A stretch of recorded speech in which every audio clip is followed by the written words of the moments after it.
Hello दोस्तों, आज हम शुरू करने जा रहे हैं मुंशी प्रेमचंद की कहानियों की एक सीरीज़, जिसमें आज की कहानी है जुगनू की चमक।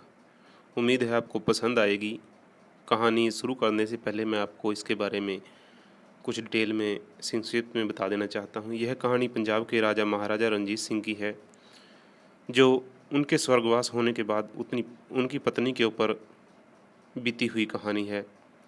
तो शुरू करते हैं। उम्मीद है आपको पसंद आएगी। कहानी आपको पसंद आती है तो मेरी हौसला अफजाई के लिए चैनल को सब्सक्राइब, लाइक और शेयर कीजिएगा, ताकि मैं आगे भी आपके लिए इस तरह की कहानियाँ लाता रहूँ। तो कहानी शुरू करते हैं। जुगनू की चमक। पंजाब के राजा रणजीत सिंह संसार से चल चुके थे और राज्य के वे प्रतिष्ठित पुरुष जिनके द्वारा उनका उत्तम प्रबंध चल रहा था, परस्पर के द्वेष और अनबन के कारण मर मिटे थे। राजा रणजीत सिंह का बना हुआ सुंदर किंतु खोखला भवन अब नष्ट हो चुका था। कुंवर दलीप सिंह अब इंग्लैंड में थे और रानी चंद्र कुंवर चुनार के दुर्ग में कैद। रानी चंद्र कुंवर ने वनिष्ठ होते हुए राज्य को बहुत संभालना चाहा, किंतु शासन प्रणाली न जानती थी और कूटनीति ईर्ष्या की आग भड़काने के सिवा और क्या करती। रात के 12 बज चुके थे। रानी चंद्र कुंवर अपने निवास भवन के ऊपर छत पर खड़ी गंगा की ओर देख रही थी और सोचती थी, लहरें क्यों इस प्रकार स्वतंत्र हैं। उन्होंने कितने गांव और नगर डुबाए हैं, कितने जीव जंतु तथा द्रव्य निगल गई हैं, किंतु फिर भी वे स्वतंत्र हैं। उन्हें कोई बंद नहीं करता। इसलिए ना कि वे बंद नहीं रह सकती, वे गरजेंगी, बल खाएंगी और बांध के ऊपर चढ़कर उसे नष्ट कर देंगी, अपने जोर से उसे बहा ले जाएंगी। यह सोचते विचारते रानी गदा पर लेट गई।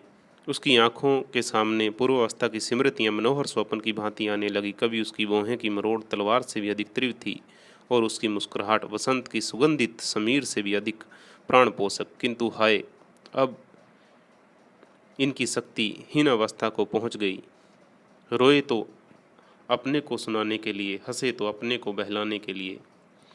यदि बिगड़े तो किसे क्या बिगाड़ सकती है और प्रसन्न हो तो किसी का क्या बना सकती है। रानी और बांदी में कितना अंतर है। रानी की आंखों से आंसू की बूंदें झरने लगी, जो कभी विष से अधिक प्राणनाशक और अमृत से अधिक अनमोल थी। वह इसी भांति अकेली निराश कितनी बार रोई, जबकि आकाश के तारों के सिवा और कोई देखने वाला न था। इस प्रकार रोते रोते रानी की आंख लग गई।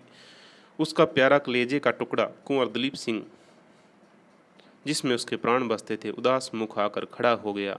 जैसे गायें दिन भर जंगल में रहने के पश्चात संध्या को घर आती है और अपने बछड़े को देखते ही प्रेम और उमंग की मतवाली होकर स्तनों से दूध भरे पूछ उठाए दौड़ती है, उसी भांति चंद्र कुंवर अपने हाथों को फैलाए अपने प्यारे कुंवर को छाती से लपटाने के लिए दौड़ी। परंतु आँख खुल गई और जीवन की आशाओं की भांति वह स्वप्न विनिष्ट हो गया। रानी ने गंगा की ओर देखा और कहा, मुझे भी अपने साथ लेती चलो। इसके बाद रानी तुरंत छत से उतरी। कमरे में एक लालटेन जल रही थी। उसके उजाले में उसने एक मैली साड़ी पहनी, गहने उतार दिए, रत्नों के एक छोटे से बक्स को और एक तीव्र कटार को कमर में रखा। जिस समय वह बाहर निकली, निराशापूर्ण साहस की मूर्ति थी। संतरी ने पुकारा, कौन? रानी ने उत्तर दिया, मैं हूँ, जंगी। कहाँ जाती है? गंगा जल लाऊंगी, सुराही टूट गई है। रानी जी पानी मांग रही हैं। संतरी कुछ समीप आकर बोला, चल मैं भी तेरे साथ चलता हूँ, तू जरा रुक जा। जंगी बोली, मेरे साथ मत आओ, रानी कोठे पर है, देख लेगी। संतरी को धोखा देकर चंद्र कुंवर गुप्त द्वार से होती हुई अंधेरे में कांटों से उलझती, चट्टानों से टकराती गंगा के किनारे पर जा पहुंची। आधी रात से अधिक जा चुकी थी। गंगा जी में संतोषदायिनी शांति विराज रही थी। तरंगें तारों को गोद में लिए सो रही थी। चारों ओर सन्नाटा था। रानी नदी के किनारे किनारे चली जाती थी और मुड़ मुड़ कर पीछे देखती थी। एकाएक डोंगी खूंटे से बंधी हुई देख पड़ी। रानी ने उसे ध्यान से देखा और मल्लाह सोया हुआ था। उसे जगाना काल में को जगाना था, परंतु रस्सी खोलकर नाव पर सवार हो गई। नाव धीरे धीरे धार के सहारे चलने लगी। शोक और अंधकार में स्वप्न की भांति जो ध्यान की तरंगों के साथ बहा चला जाता हो। नाव के हिलने से मल्लाह चौंक कर उठ बैठा। आंखें मलते मलते उसने सामने देखा तो पटरे पर एक स्त्री हाथ में डांट लिए बैठी है। घबराकर पूछा, तै कौन है रे? नाव कहाँ लिए जाती है? रानी हंस पड़ी। भय के अंत को साहस कहते हैं। बोली, सच बताऊं या झूठ? मल्लाह कुछ भयभीत सा होकर बोला, सच बताए जा। रानी बोली, अच्छा तो सुनो, मैं लाहौर की रानी चंद्र कुंवर हूँ। इसी किले में कैद थी, आज भागी जाती हूँ। मुझे जल्दी बनारस पहुँचा दे, तुझे निहाल कर दूंगी, और शरारत करेगा तो देख, कटार से तेरे सिर काट दूंगी। सवेरा होने से पहले मुझे बनारस पहुँचना चाहिए।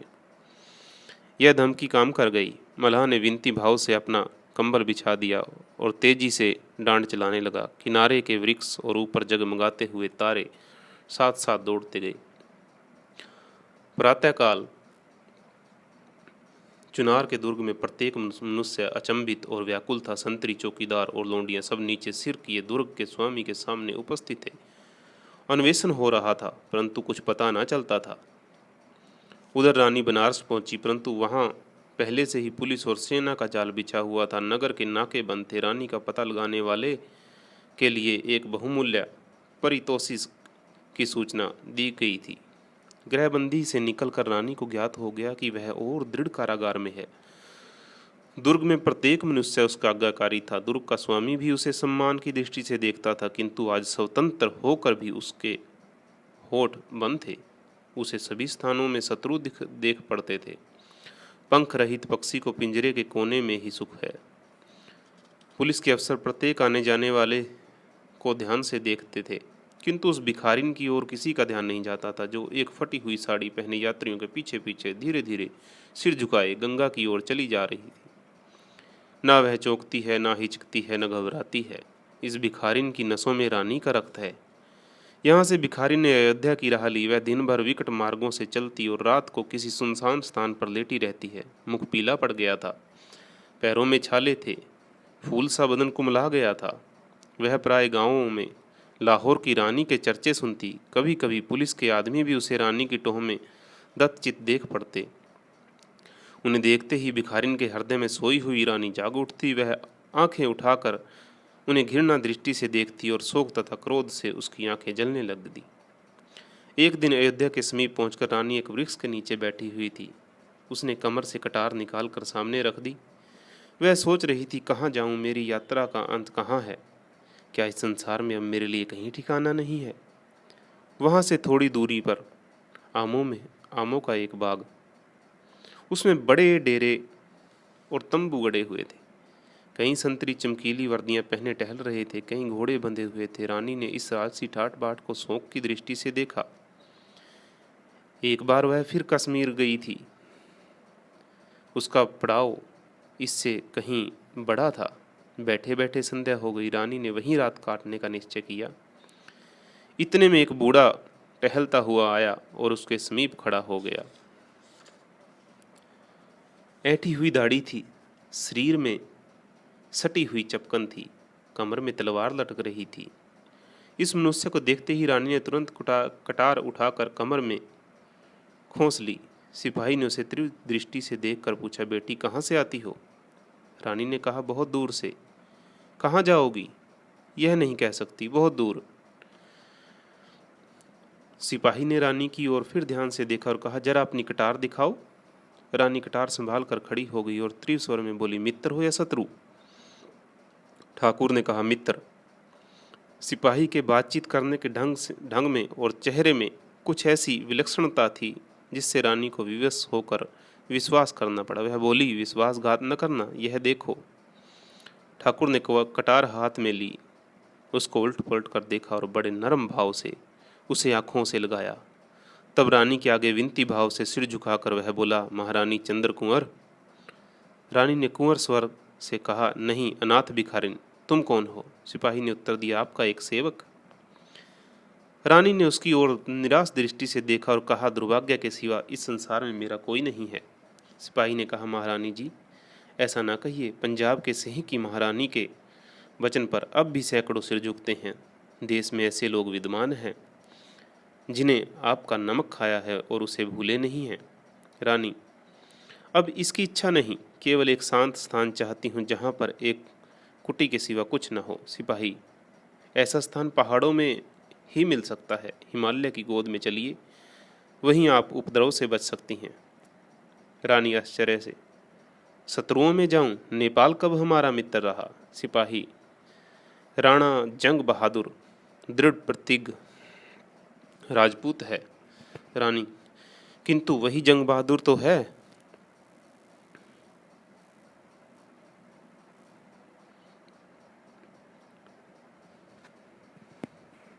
रानी, किंतु वही जंग बहादुर तो है जो अभी अभी हमारे विरुद्ध लॉर्ड डलहौजी को सहायता देने पर उतारू था। सिपाही लज्जित सा होकर, तब आप महारानी चंद्र कुंवर थी, आज आप भिखारिन हैं। ऐश्वर्य के द्वेषी और शत्रु चारों ओर होते हैं। लोग जलती हुई आग को पानी से बुझाते हैं, पर राख माथे पर चढ़ाई जाती है। आप जरा भी सोच विचार न करें। नेपाल में अभी धर्म का लोप नहीं हुआ है। आप भय त्याग करें और चलें। देखिए वह आपको किस भांति सिर और आंखों पर बिठाता है।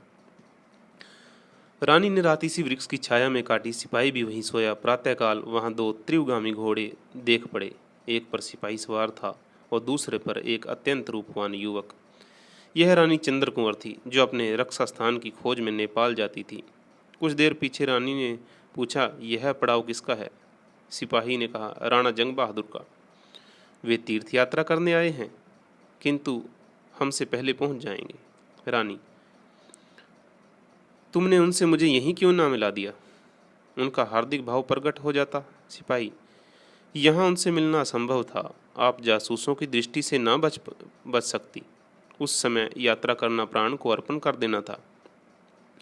दोनों यात्रियों को अनेक बार डाकुओं का सामना करना पड़ा। उस समय रानी की वीरता, उसका युद्ध कौशल तथा फुर्ती देखकर बूढ़ा सिपाही दांतों तले उंगलियां दबाता था। कभी उनकी तरह तलवार काम कर जाती और कभी घोड़े की तेज चाल। कहीं ऊंचे सूखे और महुए के जंगल थे और कहीं हरे भरे जामुन के वन। उनकी गोद में हाथियों और हिरणों के झुंड किलोल कर रहे थे। धान की क्यारियां पानी से भरी हुई थी। किसानों की स्त्रियां धान रोपती थी और सुहावने गीत गाती थी। कहीं उन मनोहारी ध्वनियों के बीच खेत की मेड़ों पर छातों की छाया में बैठे कुछ जमींदारों के कठोर शब्द सुनाई देते थे। इसी प्रकार यात्रा के कष्ट सहते, अनेकानेक विचित्र दृश्य देखते दोनों यात्री तराई पार करके नेपाल की भूमि में प्रविष्ट हुए। प्रातःकाल का सुहावना समा था। नेपाल के महाराजा सुरेंद्र विक्रम सिंह का दरबार सजा हुआ था। राज्य के प्रतिष्ठित मंत्री अपने अपने स्थान पर बैठे हुए थे। नेपाल ने एक बड़ी लड़ाई के पश्चात तिब्बत पर विजय पाई थी। इस समय संधि की शर्तों पर विवाद छिड़ा था। कोई युद्ध व्यवहार का इच्छुक था, कोई राज्य विस्तार का, कोई महस्य वार्षिक कर पर जोर दे रहा था। केवल राणा जंग बहादुर के आने की देर थी। वे कई महीनों से देशाटन के पश्चात आज ही रात को लौटे थे और यह प्रसंग जो उनके आगमन की प्रतीक्षा कर रहा था, अब सभी उपस्थित थे। तिब्बत के यात्री आशा और भय की दशा में प्रधानमंत्री के मुख से अंतिम निर्णय सुनने को उत्सुक हो रहे थे। नियत समय पर चौबदार ने राणा के आगमन की सूचना दी।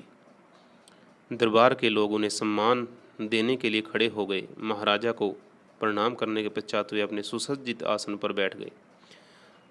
महाराज ने कहा, राणा जी, आप संधि के लिए क्या प्रस्ताव करना चाहते हैं? राणा ने नम्र भाव से कहा, मेरी अल्प बुद्धि में तो इस समय कठोरता का व्यवहार करना अनुचित है। सो का कुल शत्रु के साथ दयालुता का आचरण करना और सर्वदा हमारा उद्देश्य रहा है। क्या इस अवसर पर स्वार्थ के मोह में हम अपने बहुमूल्य उद्देश्य को भूल जाएंगे? हम ऐसी संधि चाहते हैं जो हमारे हृदय को एक कर दे। यदि तिब्बत का दरबार हमें व्यापारिक सुविधा प्रदान करने को कटिबद्ध है, तो हम संधि करने के लिए सर्वथा उद्यत हैं। यात्रियों के चले जाने के पश्चात राणा जंग बहादुर ने खड़े होकर कहा, सभा में उपस्थित सज्जनों, आज नेपाल के इतिहास में एक नई घटना होने वाली है, जिसे मैं अपनी जातीय नीतिमत्ता की परीक्षा समझता हूँ। इसमें सफल होना आपके ही कर्तव्य पर निर्भर है। आज राज्यसभा में आते समय मुझे यह आवेदन पत्र मिला है, जिसे मैं आप सज्जनों की सेवा में उपस्थित करता हूँ। निवेदक ने तुलसीदास की यह चौपाई लिख दी, आपातकाल परखिए चारी, धीरज धर्म मित्र अर नारी। महाराज ने पूछा, यह पत्र किसने भेजा है? एक भिखारिन ने। भिखारिन कौन है? महारानी चंद्र कुंवर। कड़बड़ खत्री ने आश्चर्य से पूछा, जो हमारी मित्र अंग्रेज सरकार के विरुद्ध होकर भाग आई है? राणा जंग बहादुर ने लज्जित होकर कहा, जी हाँ, यद्यपि हम इसी विचार को दूसरे शब्दों में प्रकट कर सकते हैं। कड़बड़ खत्री, अंग्रेजों से हमारी मित्रता है और मित्र के शत्रु की सहायता करना मित्र की नीति के विरुद्ध है। जनरल शमशेर सिंह बहादुर, ऐसी दशा में इस बात का भय है कि अंग्रेजी सरकार ने से हमारे संबंध टूट न जाएं। इस प्रसंग पर यहाँ तक मतभेद तथा वाद विवाद हुआ कि एक शोर सा मच गया और कई प्रधान यह कहते सुनाई दिए कि महारानी का इस समय आना देश के लिए कदापि मंगलकारी नहीं हो सकता। तब राणा जंग बहादुर उठे। उनका मुख लाल हो गया था।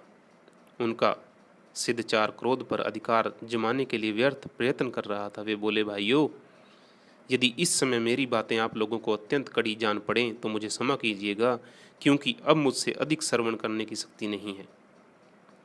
अपनी जातीय सहनशीलता का यह लज्जाजनक दृश्य अब मुझसे नहीं देखा जाता। यदि नेपाल के दरबार में इतना भी साहस नहीं कि वह अतिथि सत्कार और सहायता की नीति को निभा सके, तो मैं इस घटना के संबंध में सब प्रकार का भार अपने ऊपर लेता हूँ। दरबार अपने को इस विषय में निर्दोष समझे और इसकी सर्वसाधारण में घोषणा कर दे।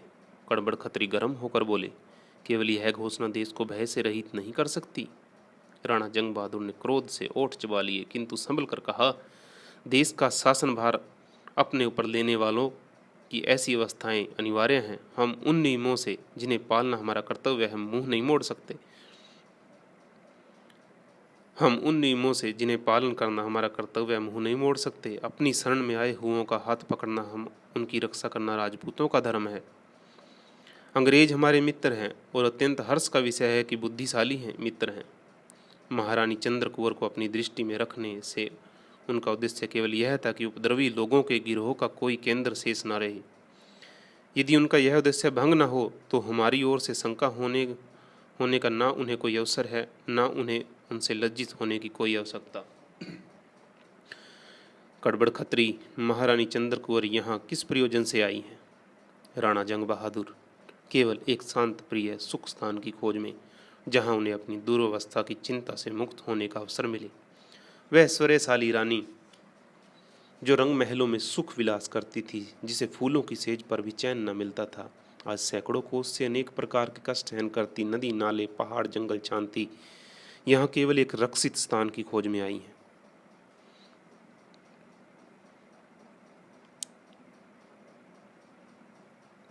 सोचिए, कितने अभिमान की बात है कि एक आपदा में फंसी हुई रानी अपने दुख के दिनों में जिस देश को याद करती है, यह वही पवित्र देश है। रानी चंद्र कुंवर को हमारे इस अभयप्रद स्थान पर हमारी शरणागतों की रक्षा पर पूरा भरोसा था और वही विश्वास उन्हें यहाँ तक लाया था। इसी आशा की पशुपतिनाथ की शरण में मुझे शांति मिलेगी। वह यहाँ तक आई हैं।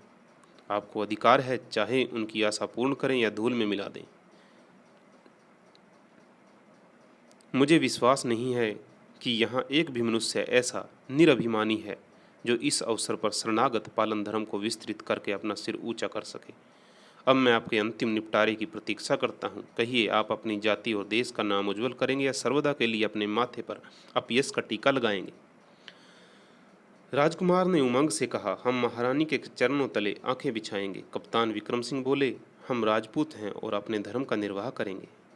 जनरल वनवीर सिंह, हम उनको ऐसी धूम से लाएंगे कि संसार चकित हो जाएगा। राणा जंग बहादुर ने कहा, मैं अपने मित्र कड़बड़ खत्री के मुख से उसका फैसला सुनना चाहता हूँ। कड़बड़ खत्री एक प्रभावशाली पुरुष थे और मंत्रिमंडल में वे राणा जंग बहादुर के विरुद्ध मंडली के प्रधान थे। वे लज्जा भरे शब्दों में बोले, यद्यपि मैं महारानी के आगमन को भयरहित नहीं समझता, किंतु इस अवसर पर हमारा धर्म यही है कि हम महारानी को आश्रय दें। धर्म से मुंह मोड़ना किसी जाति के लिए मान का कारण नहीं हो सकता।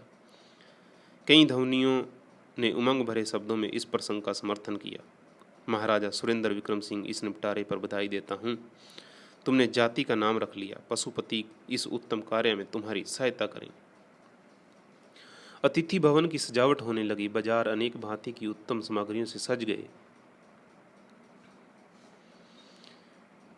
सारे नगर में आनंद ही आनंद था। दोनों और सुंदर वस्त्रभूषणों से सजे दर्शकों का समूह खड़ा था। सेना के कमांडर आगे आगे घोड़ों पर सवार थे। सबके आगे राणा जंग बहादुर जातीय अभिमान के मद में लीन अपने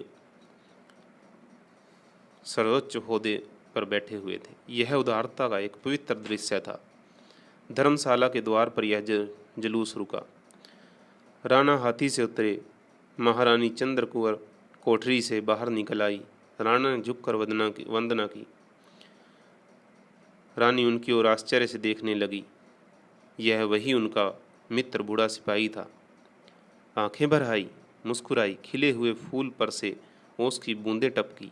रानी बोली, मेरे बूढ़े ठाकुर, मेरी नाव पार लगाने वाले, किस भांति तुम्हारा गुण गाऊं? राणा ने सिर झुकाकर कहा, आपके चरणार बिंद से हमारे भाग्य उदय हो गए। नेपाल की राज्यसभा से 25,000 रुपये से महारानी के लिए एक उत्तम भवन बनवा दिया गया। उनके लिए 10,000